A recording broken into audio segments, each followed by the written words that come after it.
Assalamualaikum warahmatullahi wabarakatuh.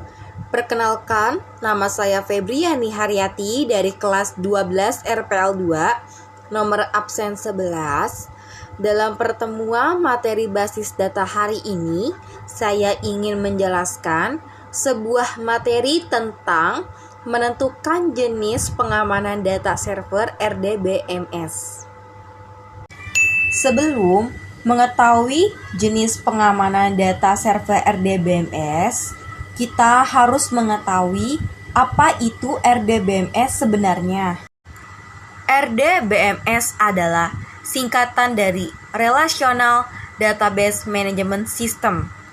RDBMS adalah program yang melayani sistem basis data yang entitas utamanya terdiri dari tabel-tabel yang mempunyai relasi dari satu tabel ke tabel yang lain. Sebagai contoh adalah database kampus yang terdiri dari tabel mahasiswa, tabel mata kuliah, dan tabel nilai. Field dari tabel mahasiswa adalah NIM, nama, alamat, tanggal lahir dengan primary key. NIM field dari tabel mata kuliah adalah kode mata kuliah, nama mata kuliah, SKS dengan primary key, kode mata kuliah.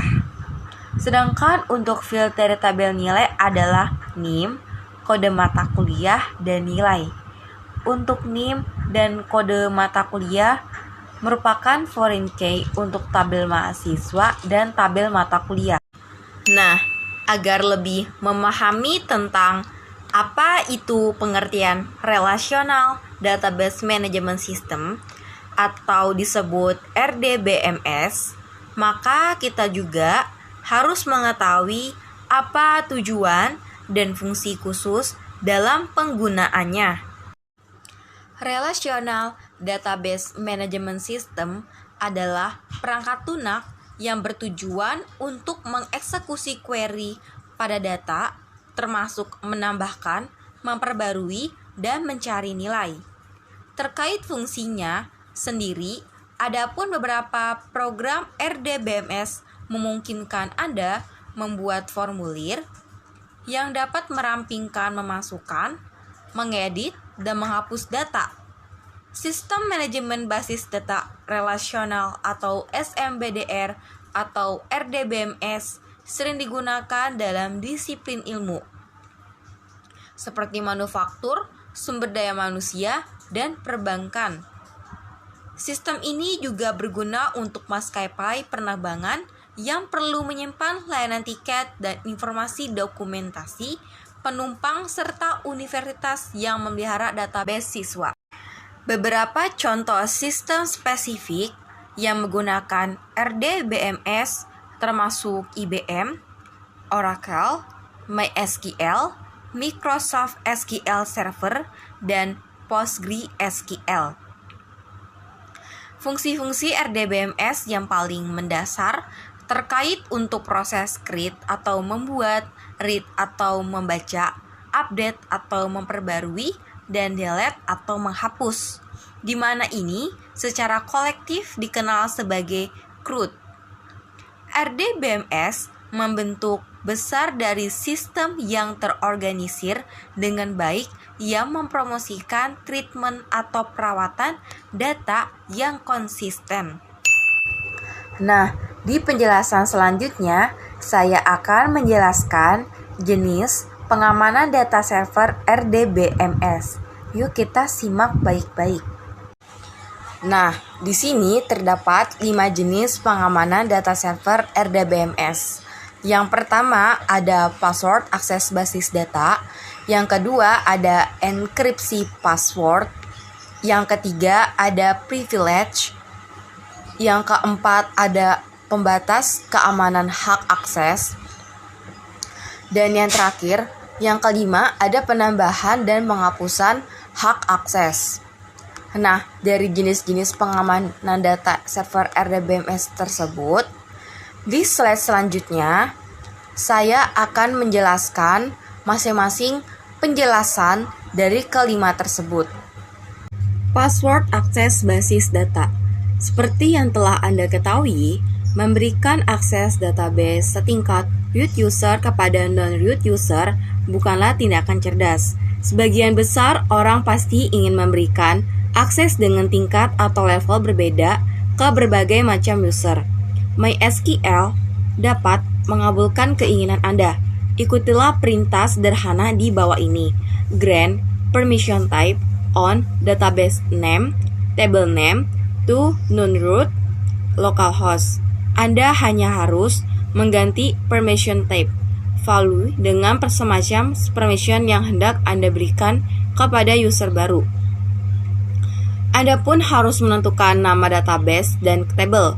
Kedua hal ini mempermudah root user melakukan kontrol yang tepat terhadap pemberian hak akses. Sama seperti contoh di atas, non-root adalah username. Jadi, Anda bebas menggantinya dengan pilihan Anda sendiri. Nah, di sini bisa kita lihat contoh dari password akses basis data yang merupakan contoh dari form register.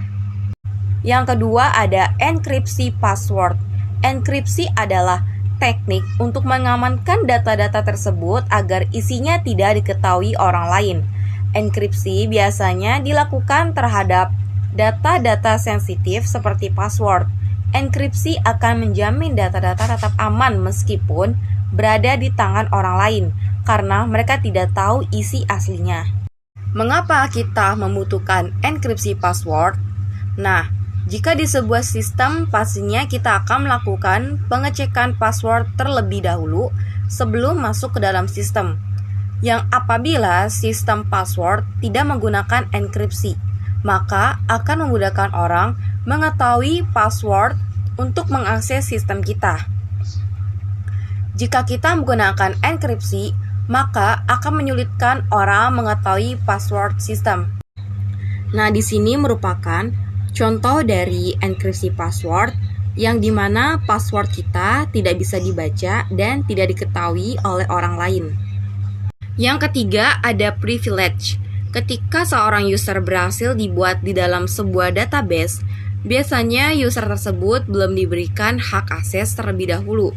Hak yang pertama kali diberikan pada seorang user ketika pertama kali dibuat adalah hak akses untuk login atau koneksi ke database.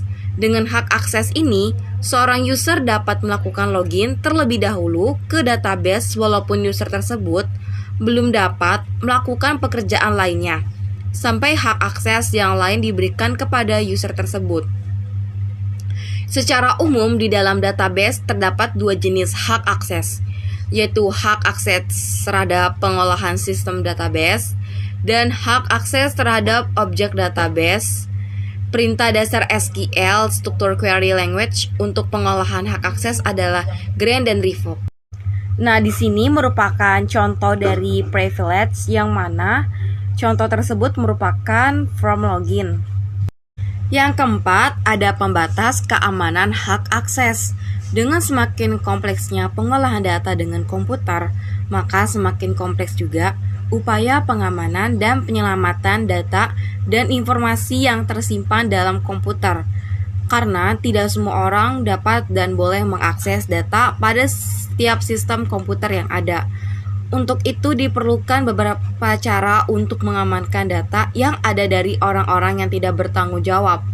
Oleh karena itu, sangatlah perlu cara untuk mengamankan informasi yang terdapat di dalam komputer. Ada beberapa cara untuk pengamanan tersebut yang secara umum lazim disebut dengan pemberian kata sandi atau password setiap akan masuk ke sistem komputer dan membuka informasi atau dengan membatasi hak akses kepada pemakai komputer tersebut.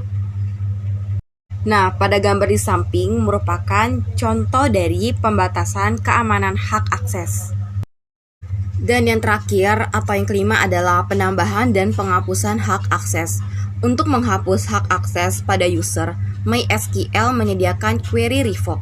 Penghapusan hak akses ini apabila terdapat suatu kebijakan pada user pengguna atau user root mengadakan maintenance user. Selain itu, kita tidak harus menghapus user MySQL bila terdapat perubahan. Kita hanya menghapus hak akses yang terdapat pada user saja. Namun, untuk menghapus hak akses pada user, kita harus mengetahui hak akses yang terdapat pada user tertentu, karena setiap user pasti terdapat hak akses yang berbeda-beda. Untuk mengecek hak akses yang terdapat pada user MySQL menyediakan query grants. Grants ini biasanya diikuti dengan query kondisi user. Sekian dari materi yang sudah saya jelaskan mengenai pengenalan RDBMS, tujuan dan fungsi, beserta jenis-jenis pengamanan data server RDBMS lainnya. Semoga kita semua dapat mempelajarinya dan menelahnya dengan baik. Mohon maaf apabila ada kata-kata yang kurang berkenan. Sekian dari saya. Wassalamualaikum warahmatullahi wabarakatuh.